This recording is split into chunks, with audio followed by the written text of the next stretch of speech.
all, selamat datang di eksplorasi mendalam kita hari ini. Senang banget rasanya bisa nemenin kamu. Coba deh, kamu bayangin situasi ini sebentar. Pernah nggak sih kamu ngerasa kayak, aduh lelah banget setelah seharian kerja keras, atau mungkin kepala kerasa penuh mikirin tugas kampus dan revisi skripsi yang rasanya nggak ada habisnya? Iya, bener banget. Ya bener banget. Terus entah gimana ceritanya, pas malam tiba, kamu sadar-sadar lagi ngabisin sebungkus martabak manis sendirian. Atau semangkuk seblak pedas. Atau mungkin nenggak es kopi susu literan. Padahal kalau dipikir-pikir lagi, perutmu tuh sebenarnya sama sekali nggak lapar. Dan yang paling nggak enak, setelah suapan terakhir itu habis, yang muncul bukan rasa lega. Nah itu dia, malah muncul rasa bersalah yang berat banget. Kalau kamu pernah atau bahkan sering ngalamin ini, kamu nggak sendirian. Hari ini kita bakal membedah tumpukan sumber kita, mulai dari Jurnal Psikologi Klinis Internasional, data riset dari Kementerian Kesehatan kita, sampai studi-studi terbaru soal pola hidup mahasiswa di Indonesia. Misinya satu, kita pengen cari tahu apa yang sebenarnya terjadi di tubuh dan pikiran kita tanpa menghakimi sama sekali. Setuju. Dan mari kita mulai dengan satu kesepakatan penting nih. Mari kita letakkan semua rasa bersalah itu di luar pintu. Apa yang kamu alami itu dikenal sebagai emotional eating atau lapar emosional. Dan ini fenomena yang sangat-sangat manusiawi.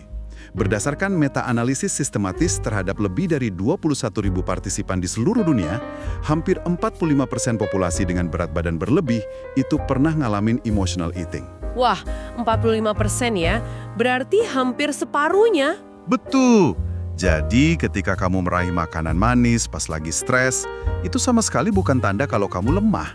Ini bukan indikasi kamu kurang disiplin, atau malas, atau nggak punya tekad. Nggak sama sekali. Ini murni respon biologis dan psikologis tubuh yang sangat wajar ketika kita sedang mencoba bertahan dari tekanan. Diskusi kita hari ini memang dirancang khusus untuk merangkul pengalaman itu. Kita bakal pahami bareng-bareng dengan cara yang jauh lebih damai.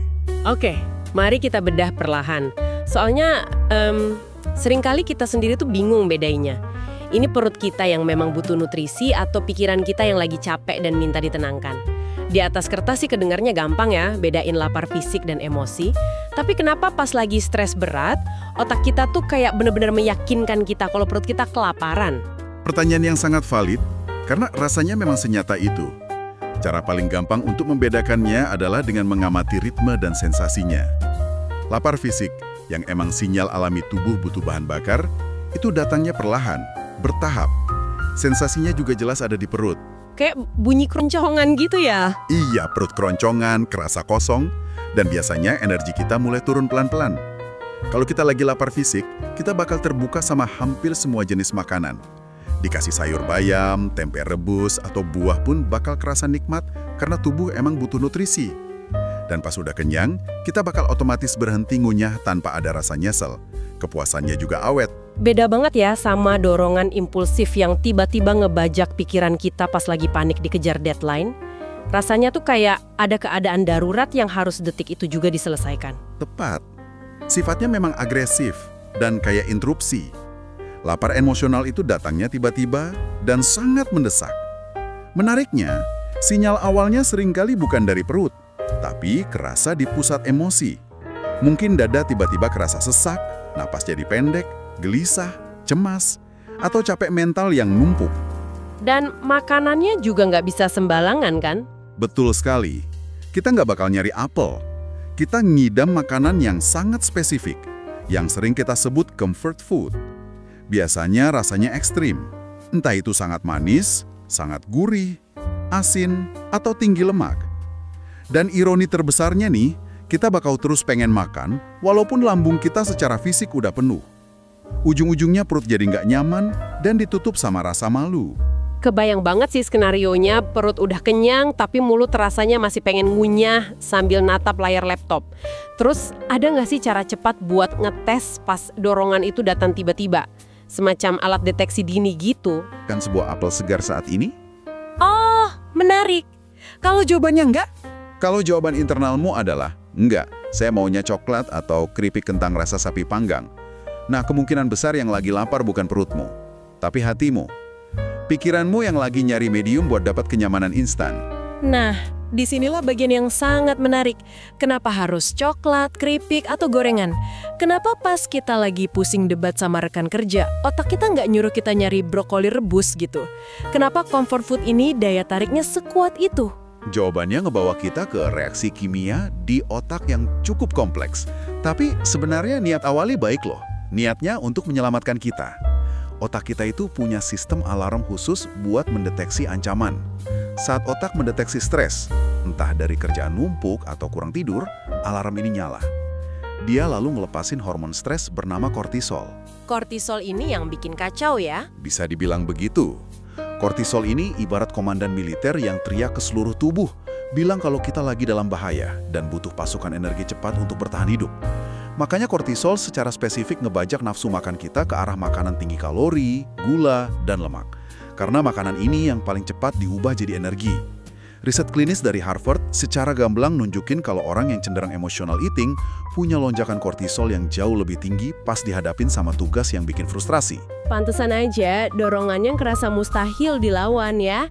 Ini bukan cuma masalah kurang niat, tapi tubuh kita beneran lagi nyalain sirine darurat biologis. Ini selaras banget sama data yang kita punya. Dari catatan Kementerian Kesehatan, sekitar 35-40% masyarakat Indonesia emang punya kecenderungan makan lebih banyak saat stres. Dan ada waktu-waktu rawannya juga kan? Betul. Catatan pentingnya, waktu paling rawan itu di rentang sore menjelang malam hari. Masuk akal sih, di jam-jam segitu energi dan pertahanan mental kita biasanya udah menipis banget setelah seharian aktivitas. Fakta yang sangat akurat. Dan kortisol itu baru satu sisi koin. Buat paham daya tarik comfort food, kita harus bahas dopamin dan serotonin. Dopamin itu zat kimia otak yang ngelola sistem reward atau penghargaan. Riset neurologis nemuin kalau orang yang rentan emotional eating itu respon dopaminnya sangat sensitif. Maksudnya sensitif gimana tuh? Jadi pas mereka lagi sedih atau cemas, terus gigit kue manis, kue itu benar-benar kerasa jauh lebih memuaskan dan enak di lidah dibanding pas mereka lagi nggak stres. Sensasinya dilipat gandakan. Bahkan sekedar ngebayangin pesanan makanannya nyampe depan pintu aja udah cukup buat ngelepasin dopamin. Wah, baru ngebayangin aja udah ngaruh ya. Terus peran serotonin di mana? Nah, serotonin ini penstabil suasana hati. Kalau kadarnya rendah, kita jadi murung dan gampang marah. Makan makanan tinggi karbohidrat sederhana dan gula ternyata bisa dongkrak produksi serotonin dengan kilat. Secara kimiawi, makanan ini lagi memanipulasi otak kita, seolah-olah ngasih pelukan hangat dari dalam tubuh. Tapi pelukan kimiawi itu sifatnya cuma kayak perban kecil buat luka yang besar kan? Nempel sebentar, ngasih lega instan, tapi lukanya masih ada. Dan abis itu kita malah ngerasa bersalah. Analogi perban yang sangat pas. Itu yang di literatur psikologi disebut siklus umpan balik negatif. Berawal dari emosi negatif, kita lari ke makanan. Makanan ngasih nyaman sesaat karena dopamin dan serotonin, tapi pas hormonnya turun dan makanannya habis, realitas masalahnya balik lagi. Ditambah beban rasa bersalah. Emosi negatifnya jadi makin besar dong. Tepat. Ada studi terbaru tahun 2025 yang ngelacak aktivitas 108 mahasiswa selama 14 hari berturut-turut. Hasilnya jelas banget. Kalau mahasiswa itu ngelakuin emotional eating hari ini, besoknya tingkat stres dan emosi negatif mereka malah melonjak lebih tinggi. Ini jebakan muter. Tapi aku pengen ngingetin lagi, ini wajar. Saat kelelahan, otak diprogram nyari jalan keluar paling gampang. Dan makanan adalah yang paling mudah diakses. Aksesibilitas emang krusial banget ya, apalagi di budaya kita di Indonesia. Kita punya ikatan budaya dan emosional yang erat banget sama makanan. Makanan di sini tuh bukan sekedar gizi. Nasi goreng abang-abang tengah malam, mie instan pas hujan, gorengan sore hari, es teh manis. Ini semua bahasa cinta dan memori masa kecil. Dan tradisi kumpul-kumpul juga. Bener, bayangin aja data Riskesdas tahun 2018 nyatet angka yang bikin kaget. Hampir 92%, tepatnya 91,49% penduduk kita terbiasa konsumsi minuman manis rutin.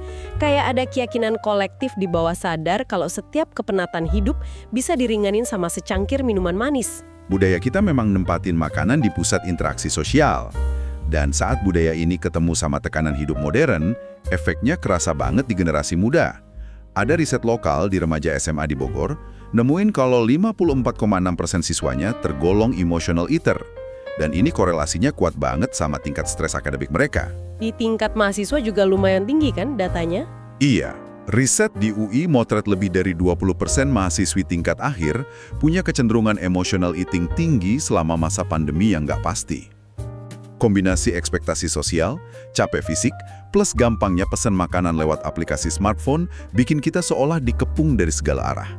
Jadi pemicunya bisa dari luar kayak aplikasi delivery, tapi mesin utamanya ada di dalam diri kita. Perasaan kewalahan, kesepian, marah, lelah. Terus gimana cara kita nekan tombol pause di tengah dunia yang serba cepat ini? Hal yang menakjubkan di sini adalah betapa sederhananya kita bisa mencegah jebakan ini kalau kita punya alat yang tepat. Di psikologi klinis, ada kerangka yang gampang banget diaplikasiin, namanya metode HALT. H-A-L-T. Ini singkatan bahasa Inggris untuk hungry, angry, lonely, dan tired. Lapar, marah, kesepian, dan lelah. 4 hal ini sering banget rasanya campur aduk ya. Cara pakainya pas dorongan itu datang gimana? Jadikan metode ini sebagai pos pemeriksaan mental. Tiap kali kamu ngerasa dorongan impulsif mau buka kulkas atau aplikasi makanan, hold. Berhenti sejenak. Beri ruang buat napas, terus cek 4 hal ini satu-satu. H, untuk hungry. Apakah perut saya benar-benar lapar fisik? Ingat tes apel tadi. Oke, terus yang A? A untuk angry. Apakah saya sebenarnya lagi marah, kesal, atau frustrasi karena kerjaan hari ini? Lalu L untuk lonely. Apakah saya merasa terisolasi, kesepian, butuh teman ngobrol? Dan T untuk tired. Apakah saya sebenarnya kecapean fisik dan kurang tidur berhari-hari? Dan kalau jawabannya bukan lapar fisik? Kalau jawabannya ngarah ke A, L, atau T, berarti makanan seenak apapun nggak akan nyelesain akar masalahnya. Tubuhmu butuh istirahat atau hatimu butuh didengar. Bukan butuh kalori tambahan. Mencerahkan banget. Coba bayangin, kamu lagi pegang HP, mau pesen martabak karena dosen baru aja nolak revisi skripsi. Jeda sebentar, tanya, saya lapar atau frustrasi? Nah, ngomongin soal nahan diri dan rasa lapar yang numpuk, fenomena ini kan terjadi secara global ya. Data kita nunjukin dari Arab Saudi sampai Korea Selatan yang punya angka kecanduan makanan tertinggi di Asia Timur dalam sebuah studi.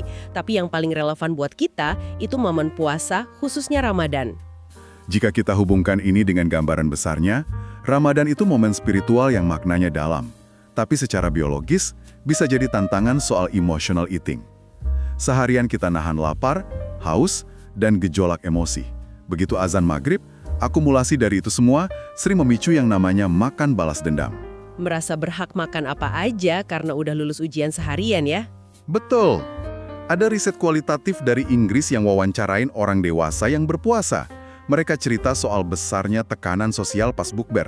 Duduk di depan meja penuh makanan berkalori tinggi, kalau nolak makan banyak, takut dibilang nggak ngehargain tuan rumah. Dilema dan rasa sungkan ini memicu distres psikologis yang berujung ke emotional eating. Di Indonesia juga fenomena meja penuh takjil pas maghrib itu nyata banget. Sangat nyata. Riset di Indonesia mengonfirmasi tingkat stres harian itu sangat memprediksi porsi makan pas berbuka. Mata lebih lapar dari perut. Rasanya pengen makan es buah, gorengan, sama nasi padang sekaligus dalam 15 menit pertama. Ada nggak cara yang lebih lembut dan berkesadaran buat merawat tubuh pas buka puasa? Tentu ada. Kuncinya niat dan ritme yang pelan. Pas berbuka, awali dengan segelas air putih hangat dan kurma. Kunyah pelan-pelan. Jangan biarin sistem pencernaan langsung diserbu makanan berat. Habis itu, kasih tubuh jeda sekitar 15-20 menit sebelum makan besar. Jeda ini buat apa persisnya? Jeda 20 menit ini waktu minimum yang dibutuhin otak buat nerima sinyal dari hormon leptin. Hormon ini yang ngasih tahu saraf kalau kita udah kenyang. Studi intervensi di Indonesia, namanya Mindful Ramadan Fasting Intervention atau MRFFI, pada remaja putri ngebuktiin ini. Dengan cara berbuka yang berkesadaran, status gizi mereka membaik sampai 29%. Dan yang esensial, tata niat di hati sebelum makan. Niatkan makan untuk menutrisi tubuh yang udah beribadah, bukan buat pelampiasan emosi. Lalu, apa makna dari semua ini buat rutinitas harian kita? Gimana cara mutus siklus melelahkan ini tanpa harus diet ketat yang menyiksa? Karena diet mengekang itu justru sumber stres baru yang bikin emotional eating makin parah. Solusi jangka panjangnya emang bukan menghukum diri dengan diet ketat, Solusinya itu merangkul diri lewat mindful eating atau makan berkesadaran. Langkahnya simple. Sebelum suapan pertama, duduk tenang, tarik nafas dalam 3 kali. Ini narik pikiran yang mengembara buat hadir utuh saat ini. Oke, terus pas lagi makannya gimana? Pas lagi makan, biasain letakin sendok dan garpu di piring tiap selesai satu suapan. Beri jeda 5-10 detik. Gunakan 5 indramu, perhatiin warnanya, hirup aromanya, rasain teksturnya, dan ini yang paling penting, jauhkan smartphone dan matikan TV. Jadikan 15 menit itu kencan eksklusif antara kamu dan makananmu. Letakin sendok itu kedengeran sepele, tapi itu memaksa kita buat ngelambatin ritme ya, ngasih ruang buat hormon leptin bekerja. Tapi gimana kalau badai kecemasannya datang deras banget sebelum kita sempat mikirin makanan?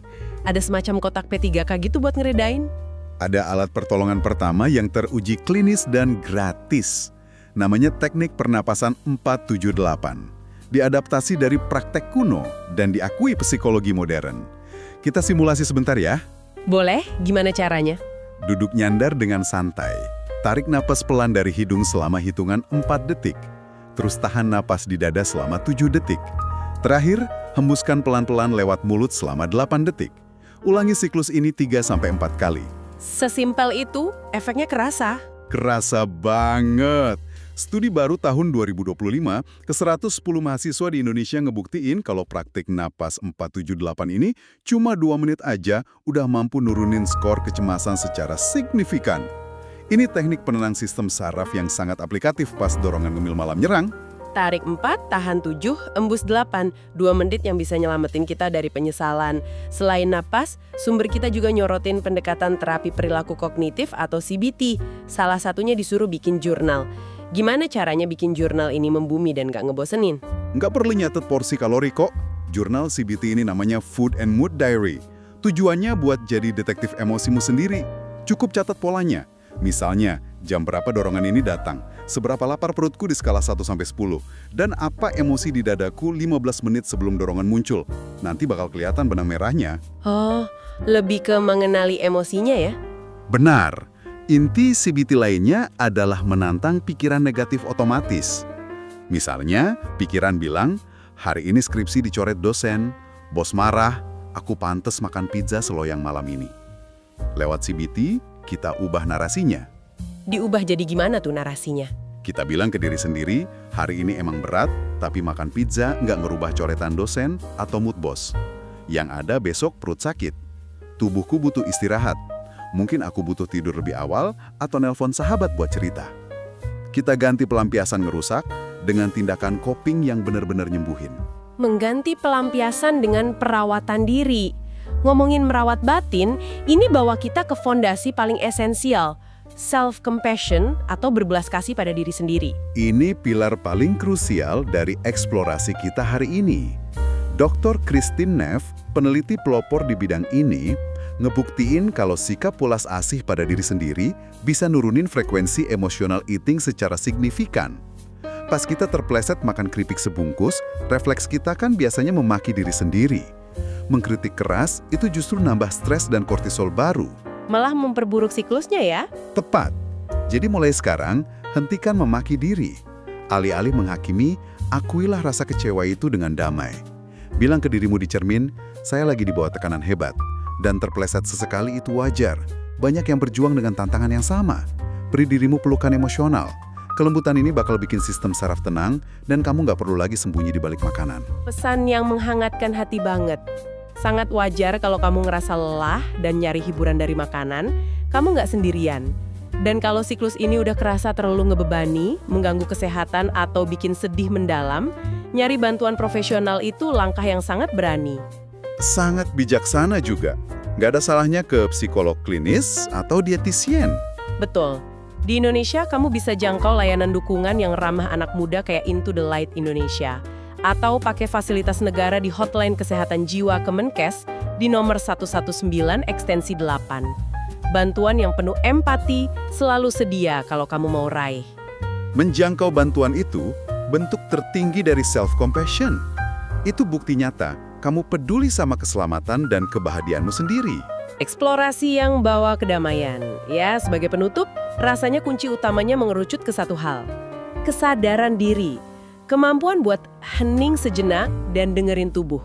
Mengenali kapan perut butuh bahan bakar dan kapan batin kita yang sebenarnya lelah dan butuh dipeluk erat. Ini memunculkan satu pertanyaan penting buat direnungin ke depan. Kalau selama ini kita selalu bisa luangin waktu berharga buat milih comfort food di aplikasi pesan antar demi membius stres, bayangin aja keajaiban apa yang bakal terjadi kalau kita mulai ngalokasin perhatian dan waktu yang sama besarnya untuk duduk merawat luka emosional di dalam diri kita. Mungkin kalau energi buat scroll HP itu kita ubah jadi waktu buat tutup mata, napas pelan, dan nanya kabar hati kita sendiri. Pemikiran yang indah buat dibawa pulang. Terima kasih banyak udah ngizinin kami nemenin di eksplorasi mendalam ini. Semoga obrolan kita ngasih lebih banyak kedamaian dan kesadaran pas gelombang dorongan ngemil datang lagi. Teruslah berlatih mindfulness tanpa nuntut kesempurnaan. Berbaik hatilah pada tubuh dan pikiranmu, dan sampai jumpa di diskusi kita selanjutnya.